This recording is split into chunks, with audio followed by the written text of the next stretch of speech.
Buen día, hermanos. Dios les bendiga. Un gusto nuevamente compartir la palabra de Dios con ustedes. Y hoy continuamos con la segunda parte del tema Dios es al gusto. En el mensaje anterior vimos cómo el pueblo de Dios en el Antiguo Testamento decidió ya no escuchar la palabra de Dios, y esto resultó en que ellos se fueron, como dicen los profetas, tras la imaginación de su corazón y terminaron adorando ídolos que les eran más atractivos que el Dios verdadero. En Jeremías 9, 13 y 14, que ya leímos anteriormente, dice que ellos dejaron mi ley, la cual di delante de ellos, y no obedecieron a mi voz, ni caminaron conforme a ella, antes se fueron tras la imaginación de su corazón y en pos de los Baales, según les enseñaron sus padres. Cuando uno decide dejar de escuchar la palabra de Dios, la consecuencia será que comience a creer la mentira.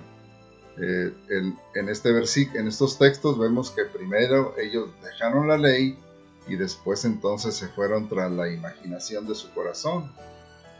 En Jeremías 13:10 también dice, este pueblo malo que no quiere oír mis palabras, que anda en las imaginaciones de su corazón y que va en pos de dioses ajenos para servirles y para postrarse ante ellos. Otra vez, no quisieron oír la palabra y entonces se fueron tras la imaginación de su corazón.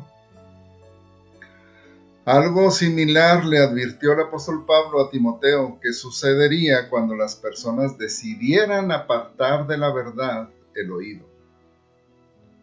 En 2 Timoteo 4, del 1 al 4, dice el apóstol Pablo a Timoteo, te encarezco delante de Dios y del Señor Jesucristo, que juzgará a los vivos y a los muertos en su manifestación y en su reino, que prediques la palabra, que instes a tiempo y fuera de tiempo, redarguye, reprende, exhorta con toda paciencia y doctrina. Porque vendrá tiempo cuando no sufrirán la sana doctrina, sino que teniendo comezón de oír, se amontonarán maestros conforme a sus propias concupiscencias, y apartarán de la verdad del oído y se volverán a las fábulas. Vemos otra vez el mismo proceso. El primer paso dice, no querer escuchar la sana doctrina. Y el segundo paso entonces, buscar a quienes les digan lo que ellos quieren oír. Y luego en el versículo 4 lo vemos repetirse, apartar de la verdad del oído y entonces volverse hacia las fábulas. Dice en la versión Dios habla hoy, dice que va a llegar el tiempo en que la gente no soportará la sana enseñanza, más bien según sus propios caprichos, se buscarán un montón de maestros que solo les enseñarán lo que ellos quieran oír. Y darán la espalda a la verdad y harán caso a toda clase de cuentos. Así como los israelitas se iban tras la imaginación de su corazón, hoy una parte del cristianismo evangélico también está modelando un Dios que, aunque tomado de la Biblia, es solo una imagen parcial y a veces deformada del Dios que las Escrituras revelan. Se elimina lo que no les agrada o lo que les molesta o les ofende de Dios y se obtiene una imagen al gusto. Eso es idolatría. De esta manera el domingo se convierte en muchos casos en un día de adoración idólatra, porque se adora a un Dios armado o cortado a nuestro gusto y no al Dios de la Biblia. Ahora, esto se hace un poco más claro si uno ve los títulos y escucha los mensajes de pastores como Joel Osteen o Stephen Furtick de la iglesia Elevation o los mensajes de la iglesia Hillsong y otros que han adquirido mucha notoriedad en el medio cristiano. Menciono algunos, por ejemplo, de Joel Osteen, títulos de sus mensajes: Venciendo el cansancio, las probabilidades están a tu favor, paz contigo mismo, vacía lo negativo, tus palabras se vuelven la realidad, impide el conflicto en tu vida, cómo vivir tu propia vida. Todo está bien. Algunos mensajes de Stephen Furtick de Elevation Church dice, uno es, haz lugar para lo nuevo. O cuando te ataca la ansiedad, deja que suceda, tu temporada para triunfar. Estos mensajes usan textos bíblicos y al hacerlo nos dan la impresión de ser cristianos y que tienen el respaldo de la Biblia y el Dios de la Biblia. Pero cuando uno los escucha y se da cuenta de su contenido, uno percibe que no son mensajes que estén enseñando la fe cristiana. Comparto ahora los títulos de mensajes de una iglesia de aquí de Monterrey que sigue un modelo similar. Uno de ellos es amargura. Otro, ¿por qué estás tan enojado? Otro, recuperando lo perdido. Otro, un año nuevo, un nuevo tú. Otro, el valor de los procesos. Otro, probabilidades. Comprendiendo y sanando el abuso. Jesús, castigo de Dios, el juicio. Y cuando uno escucha los títulos de algunos, por ejemplo, como el juicio, castigo de Dios, uno pensaría o cree que trata de ese tema, pero en realidad, por ejemplo, en el mensaje castigo de Dios, el predicador dedica todo su mensaje a probar que Dios no castiga a las personas. Así como en el mercado de alimentos hay, por ejemplo, nuggets de pollo, que parecen de pollo, huelen a pollo y saben a pollo, pero no tienen pollo. Así también actualmente hay en el medio cristiano iglesias y predicadores y predicaciones que parecen cristianas, suenan como cristianas, pero no lo son. ¿Cuál es el problema con estos mensajes? Menciono algunos. Primero, colocan al hombre y no a Dios en el centro de ese mensaje. Con frecuencia estos mensajes dan la impresión de que Dios existe para la gloria del hombre y no el hombre para la gloria de Dios.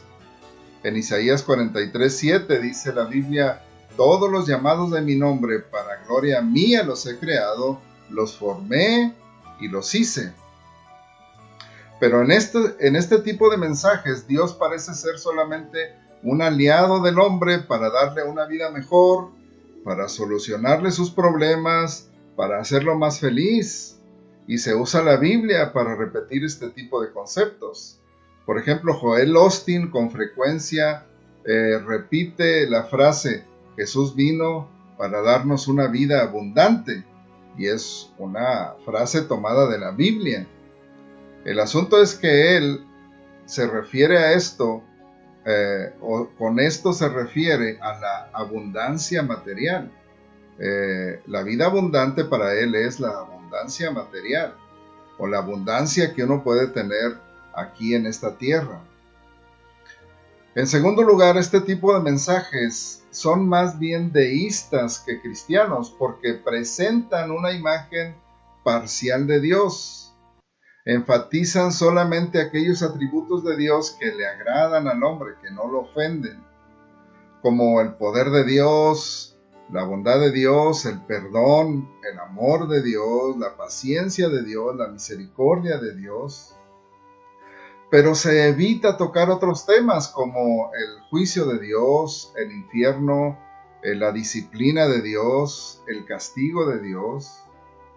Por ejemplo, como les decía, en el mensaje Castigo de Dios de una iglesia aquí en Monterrey, yo lo escuché porque el título me pareció que hablaría del tema del castigo de Dios, pero en todo el mensaje el predicador se dedica a demostrar que Dios no castiga a nadie, porque dice él, todo el castigo ya lo sufrió Jesús en la cruz, y eso suena lógico.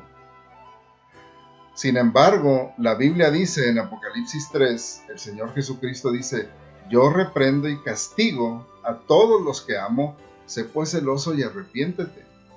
Y en Hebreos capítulo 12, también la Biblia afirma que Dios al que ama, disciplina. Dios al que es su hijo, lo disciplina. Brian Houston, pastor principal de la iglesia Hillsong, recientemente afirmó que los musulmanes y los cristianos servimos al mismo Dios. Por eso aquel pastor con el que habló Rabbi Zacarías, que mencioné en el mensaje anterior, afirmaba que no había ninguna diferencia entre el Islam y el cristianismo, porque de la manera que se predica en estas iglesias, una imagen parcial del Dios de la Biblia, una imagen conveniente del Dios de la Biblia, entonces no se deja ver una gran diferencia entre ambos, el Dios del Islam y el Dios de este cristianismo. A este tipo de mensajes también se les llama mensajes terapéuticos. Se les llama así porque su propósito es hacer sentir bien a los asistentes. Se enfatizan los beneficios temporales que se obtienen de ser cristiano, como por ejemplo la prosperidad, como lo vimos con Joel Osteen, o sentirse bien, vivir bien, ser felices, aumentar su autoestima, ser saludables, tener paz, tener seguridad, tener éxito en la vida. Todas estas cosas se presentan como los beneficios que uno puede obtener de seguir el cristianismo. Joel Osteen, por ejemplo, afirma que el 99% de las personas son buenas, aunque la Biblia dice que el 100% somos impíos y que nuestro corazón es engañoso y perverso. Además, en este tipo de iglesias y en este tipo de predicaciones no se enseñan las doctrinas centrales del cristianismo. La mayor parte de los mensajes son consejos prácticos de cómo vivir mejor en esta tierra. Especialmente no se predica el Evangelio. Ahora, no digo que no se mencione a Jesús y que no se mencione la salvación que Dios ofrece. Sí se menciona, pero solo eso. Se asume que los asistentes, la mayoría ya son cristianos, y que la salvación es solamente un primer escalón para acceder a los beneficios que te da el haberte hecho cristiano. Por eso digo que en este tipo de iglesias se menciona el Evangelio, pero no se enseña. Porque el Evangelio del Señor Jesucristo es de una profundidad tan insondable que vamos a pasar la eternidad aprendiendo más y más del amor de Dios expresado en el sacrificio de nuestro Señor Jesucristo. Pablo dice, por ejemplo, en Filipenses 2:12, que nos ocupemos de nuestra salvación con temor y temblor. Y en Efesios también, Efesios 3:18 y 19, Pablo dice que su oración es que seamos plenamente capaces de comprender con todos los santos cuál sea la anchura, la longitud, la profundidad y la altura, y de conocer el amor de Cristo que excede a todo conocimiento, para que seamos llenos de toda la plenitud de Dios. El mensaje del Evangelio del Señor Jesucristo es un mensaje que excede a todo conocimiento. Debemos estar constantemente creciendo, dice el apóstol Pedro, en la gracia y en el conocimiento de nuestro Señor Jesucristo. Y lo dice en el contexto de los errores y las falsas enseñanzas, porque dice en el apóstol Pedro, 2 de Pedro 3, en el 18 dice, antes bien, creced en la gracia y el conocimiento de nuestro Señor y Salvador Jesucristo. Antes bien, dice. ¿Por qué dice antes bien? Porque en los versículos anteriores está hablando de que hay personas que tuercen las Escrituras. Y está hablando de las cartas del apóstol Pablo. Dice que en ellas hay algunas cosas difíciles de entender, las cuales los indoctos e inconstantes tuercen, como también las otras escrituras, para su propia perdición. Y dice, así que vosotros, oh amados, sabiéndolo de antemano, guardaos, no sea que arrastrados por el error de los inicuos, caigáis de vuestra firmeza. O sea, Él nos está avisando de que tengamos, cuidado de estos errores que las personas cometen al torcer las escrituras. Y nos está diciendo que la vacuna o el antídoto para evitar caer en el error es crecer en la gracia y en el conocimiento de nuestro Señor Jesucristo. En Jeremías dice también el profeta, Jeremías 9, 23 y 24, así dijo Jehová, no se alabe el sabio en su sabiduría, ni en su valentía se alabe el valiente, ni el rico se alabe en sus riquezas. Más bien alábese en esto el que se hubiere de alabar, en entenderme y conocerme, que yo soy Jehová, que hago misericordia y juicio y justicia en la tierra, porque estas cosas quiero, dice Jehová. Dios nos ha dado su palabra principalmente para que le conozcamos a Él y a su obra de salvación. En entenderme y en conocerme, dice el profeta Jeremías, y dice que hago misericordia y juicio y justicia en la tierra. Conocer a Dios y conocer su obra de salvación es el propósito principal de nuestra vida y de la revelación de Dios. Cuando perdemos esto de vista, perdemos completamente el propósito de la revelación de Dios en las Escrituras y perdemos completamente el rumbo. En cuarto lugar, en este tipo de iglesias y mensajes, la Biblia se convierte en un simple libro de autoayuda o de motivación personal. Como los mismos títulos de los mensajes lo señalan, venciendo el cansancio, paz contigo mismo, cuando te ataca la ansiedad, tu temporada para triunfar, recuperando lo perdido, etc.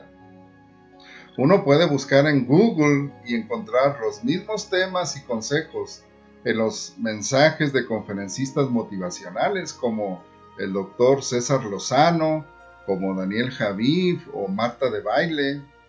Y pueden ustedes buscar y encontrarán el mismo tipo de mensajes: cómo vencer la depresión, cómo dejar de estar preocupado, cómo aumentar la autoestima, etc.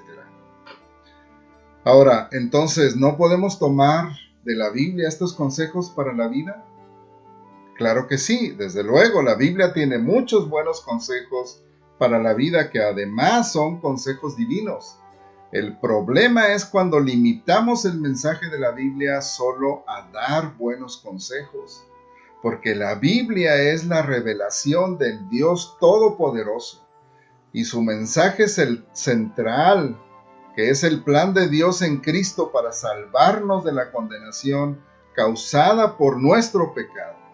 La Biblia nos da esa historia de la redención gloriosa y majestuosa de Dios en Cristo. No es solo un libro de buenos consejos. Este tipo de predicación también tiende a forzar o a veces hasta torcer las escrituras para que se adapte a lo que el predicador quiere decir. Por ejemplo, Stephen Furtick en un mensaje que se llama Haz lugar para lo nuevo, él toma un texto de Levítico 26:10, en donde Dios le dice a su pueblo: comeréis lo añejo de mucho tiempo y pondréis fuera lo añejo para guardar lo nuevo, refiriéndose a las bendiciones que Dios le daría al pueblo por su obediencia, de manera que cuando vinieran las cosechas, habría tanta abundancia que tendrían que sacar la cosecha del año pasado o de los años pasados para poder guardar las nuevas cosechas. Y el pastor Furtick dice que nosotros debemos deshacernos de las cosas viejas porque Dios promete darnos cosas nuevas o Dios nos va a dar cosas nuevas. Ahora, puede ser un buen consejo, pero el texto no trata de eso. El predicador solo lo usó para respaldar lo que él quería decir. En otro mensaje, por ejemplo, aquí en esta iglesia de Monterrey, el mensaje ¿Por qué estás tan enojado?, que habla de cómo librarse del enojo, En esta iglesia aquí en Monterrey, el predicador afirma que Dios no aceptó la ofrenda de Caín porque Caín estaba enojado. Y todo el mensaje se basa en que las cosas malas que vinieron sobre Caín era porque él estaba enojado, era un hombre enojón, y el mensaje trata de cómo evitar el enojo. En ese mismo mensaje afirma el predicador que hay un tipo de enojo como el que tenía José. Puede ser el temor un enojo tipo José el soñador. ¿Se acuerdan de José el soñador? Estaba enojado con sus hermanos. Cuando llegan ahí a Egipto y los ve otra vez, dice, así los quería agarrar, chiquitos. ¿Eh? Ese carboncito se estuvo calentando por años. Está para echarlos a la plancha y me los voy a comer. Y les hace la vida de cuadritos, ¿sí o no? ¿De dónde salió esa ira? No hay sustento para esta afirmación en la Biblia, pero el predicador quería decir algo y buscó cómo respaldarlo en la Biblia. En otro mensaje también de esta misma iglesia aquí en Monterrey, el mensaje se llama Castigo de Dios, y ahí afirma que Job no era una buena persona en realidad. Job se creía muy bueno, pero no era más bueno que Dios. Y aprendió una lección. Y Dios le dijo, Job, tú eres bueno, pero tú necesitas conocerme. Tú no me conoces, tú eres bueno y yo simplemente lo sigo. Job quería ser a Dios socio y tenía un temor de que le sobreviniera el mal, y por eso hacía sacrificios, hasta que Dios le enseñó, Job, esa no es la fórmula. Sufro como Job. ¿Sabes cuántas veces es mencionado Job en el Nuevo Testamento? Una. Santiago, así nomás para que no digan que no lo mencionamos. Santiago. Para que no digan. Por cierto, yo pensaba, ¿por qué tanta animosidad contra el libro y el personaje de Job? Bueno, creo que es porque el libro de Job refuta la base misma de las enseñanzas de este tipo de iglesias, por eso no es tan apreciado. Refuta la doctrina de la prosperidad porque el libro de Job relata las calamidades que le sobrevinieron a un hombre obediente y temeroso de Dios. Y también refuta la predicación de tipo terapéutica por la misma razón. Por eso creo yo el empeño de este predicador en desvalorar el libro y el personaje de Job. La Biblia no es un libro que sirve solo para obtener ayuda y consejo en nuestros problemas. El Salmo 19, por ejemplo, después de hablar de todas las virtudes de la palabra de Dios, dice en el versículo 11, tu siervo es además amonestado con ellos, en guardarlos hay grande galardón. ¿Quién podrá entender sus propios errores? Líbrame de los que me son ocultos. La palabra de Dios nos amonesta y nos redarguye de nuestros propios errores. No es solo un libro de buenos consejos para animarnos y motivarnos en la vida. También dice el Salmo 119, ¿con qué limpiará el joven su camino? Con guardar tu palabra. La Biblia nos ayuda a poder vivir una vida limpia. En Juan 17:17, lo hemos repetido varias veces, Jesús en su oración por su pueblo dijo, santifícalos en tu verdad, tu palabra es verdad. Y dice también, por ellos yo me santifico a mí mismo, para que también ellos sean santificados en tu verdad. La Biblia es un libro que nos ayuda a ser santificados, a santificar nuestra vida, a vivir una vida recta delante de Dios. En el Salmo 119, versículo 71, dice el salmista, bueno me es haber sido humillado para que aprenda tus estatutos. Dios en su palabra también nos ayuda a humillarnos delante de Él para aprender su palabra, para entenderla. En el versículo 75 del Salmo 119 dice, Conozco, oh Jehová, que tus juicios son justos y que conforme a tu fidelidad me afligiste. La Biblia no es solo un libro de buenos consejos o de consejos motivacionales. La Biblia nos ayuda a corregir nuestra vida y a ser afligidos, a ser amonestados por Dios. La Biblia nos revela nuestra condición también y nos ayuda a buscar el conocimiento de Dios. Causa a veces aflicción en nuestra vida. Pablo, antes de su muerte, le advirtió a Timoteo sobre el riesgo que vendría al final. Ya lo mencionamos, cuando le dijo: te encarezco delante de Dios y del Señor Jesucristo, que juzgará a los vivos y a los muertos en su manifestación y en su reino, que prediques la palabra, que instes a tiempo y fuera de tiempo, redarguye, reprende, exhorta con toda paciencia y doctrina. La Biblia también sirve para reprender, para exhortar y para redarguir y para aprender la doctrina. Y dice: porque vendrá tiempo cuando no sufrirán la sana doctrina, sino que teniendo comezón de oír, se amontonarán maestros conforme a sus propias concupiscencias y apartarán de la verdad del oído y se volverán a las fábulas. En la versión Dios habla hoy dice que va a llegar el tiempo en que la gente no soportará la sana enseñanza.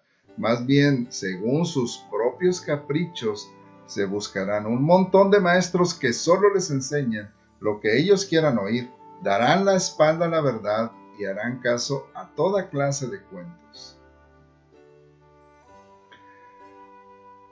El apóstol Pablo se empeñó en predicar todo el consejo de Dios, y así lo dijo en el libro de Hechos al despedirse de los ancianos de Éfeso.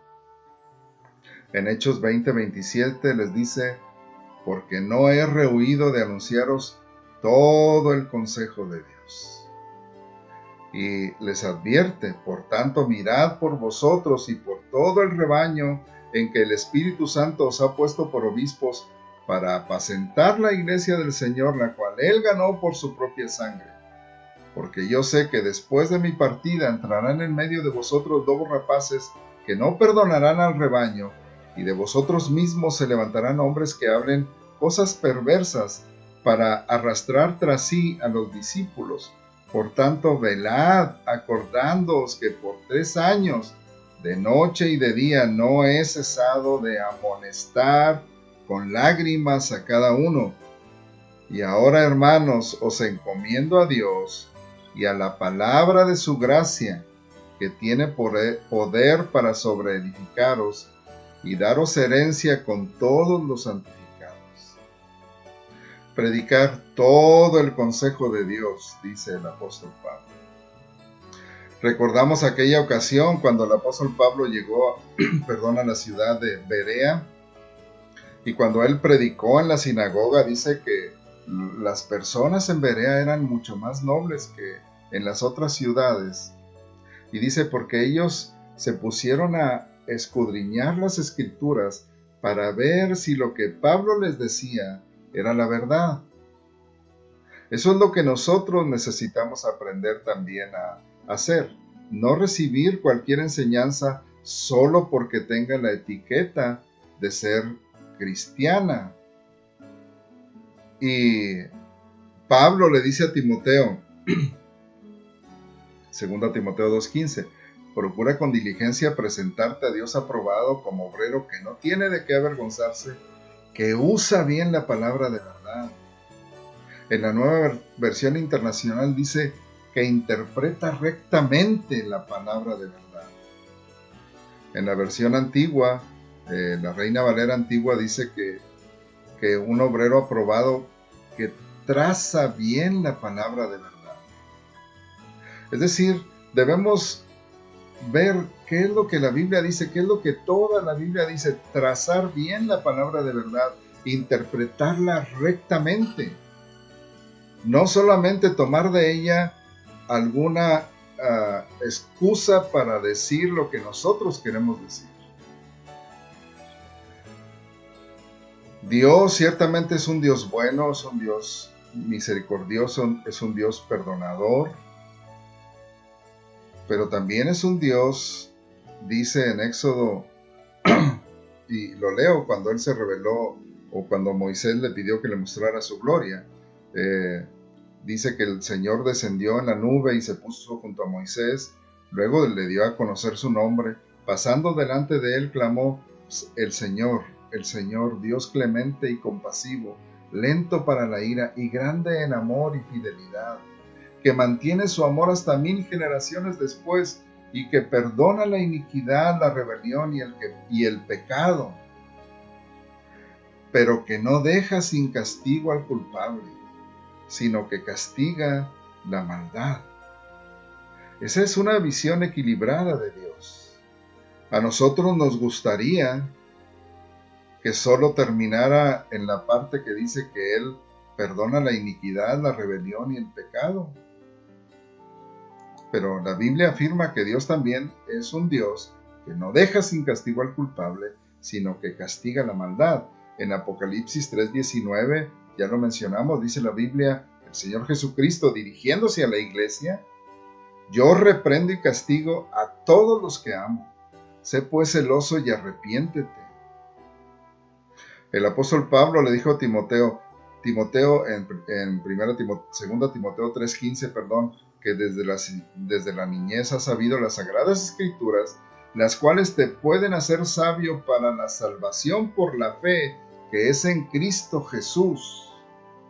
Toda la escritura es inspirada por Dios y útil para enseñar, para redarguir, para corregir, para instruir en justicia, a fin de que el hombre de Dios sea perfecto, enteramente preparado para toda buena obra. La Biblia no es solo un libro de buenos consejos o de consejos motivacionales, es un libro que es para corregir, para instruir en justicia, para enseñar, para redarguir y para prepararnos para la obra de Dios. Cuando Jesús, después de su resurrección, se presentó a aquellos 2 discípulos que iban camino a Emaús, dice que ellos iban hablando entre ellos y Jesús se acercó, ellos no lo reconocieron. Y entonces Jesús les preguntó de qué estaban hablando y ellos dijeron, ¿eres tú el único extranjero que no sabe lo que ha sucedido en Jerusalén acerca de Jesús Nazareno, varón aprobado por Dios? Y ya empezaron a hablar de eso y le dijeron, y bueno, nuestros líderes le entregaron a la muerte y hoy es ya el 3er día de que todas estas cosas han sucedido y nosotros esperábamos que Él era el que iba a redimir a Israel. Entonces dice que el Señor Jesucristo les dijo, dice en Lucas 24:25, entonces Él les dijo, oh insensatos y tardos de corazón, para creer todo lo que los profetas han dicho. ¿No era necesario que el Cristo padeciera estas cosas y entrara en su gloria? Y comenzando desde Moisés y siguiendo por todos los profetas, les declaraba en todas las escrituras lo que de él decían. Esta es una de las cosas que debemos aprender del Señor Jesucristo y que les enseñó a estos discípulos. Buscar y aprender en todas las escrituras lo que nos enseña de nuestro Dios, de nuestro Señor, de nuestro Salvador. Eso es lo que dice el profeta Jeremías. No se alegre el sabio en su sabiduría, ni en su valentía se alegre el valiente, sino dice, en esto debe alabarse el que se ha de alabar, en entenderme y en conocerme. Jesús mismo también, cuando se presentó al resto de los discípulos, hizo lo mismo. Y les dijo, estas son las palabras que os hablé estando aún con vosotros, que era necesario que se cumpliese todo lo que está escrito de mí en la ley de Moisés, en los profetas y en los salmos. Entonces les abrió el entendimiento para que comprendiesen las escrituras. Las escrituras son el antídoto hermanos, son la vacuna para evitar ser desviados por el error de aquellos que usan con habilidad las artimañas, dice el apóstol Pablo, las artimañas del error. No descuidemos el conocimiento de la palabra de Dios, dice el apóstol Pablo en Efesios 4:13, hasta que todos lleguemos a la unidad de la fe y del conocimiento del Hijo de Dios, a un varón perfecto, a la medida de la estatura de la plenitud de Cristo, para que ya no seamos niños fluctuantes, llevados por doquiera de todo viento de doctrina, por estratagema de hombres que para engañar emplean con astucia las artimañas del error. Como los nuggets de pollo que no tienen pollo, así hay actualmente música cristiana o llamada cristiana que no es cristiana. Hay libros en la librería cristiana que no son cristianos. Hay iglesias cristianas que han dejado de serlo o están a punto de dejar de ser cristianas. Hay iglesias y mensajes que tienen la etiqueta de cristianos y que citan la Biblia y que mencionan a Jesús, pero que son falsos. Son como aquellos jugos que se anuncian, uno los ve ahí en la tienda y dice con letras grandes, hechos con jugo de fruta natural. Y cuando uno lee la etiqueta se da cuenta que sí, tienen el 1 o el 2% de jugo de fruta natural. Así es a veces con mensajes, libros, música, iglesias que se llaman cristianas. Que Dios nos ayude a ser guardados del error y que Dios nos libre de aquellos que emplean con astucia, dice la Biblia, las artimañas del error. Y es mi oración que Dios nos guarde y que nos mantenga en su camino, en el camino de la fe en el Señor Jesucristo, de la verdad, de la palabra de Dios, y que podamos seguir enseñando todo el consejo de Dios, no solo una parte, todo el consejo de Dios, de manera que podamos seguir, como dice en el libro de Oseas, proseguiremos y seguiremos conociendo al Señor, y que crezcamos en la gracia y en el conocimiento de nuestro Señor y Salvador Jesucristo, a quien sea la gloria para toda la eternidad. Amén.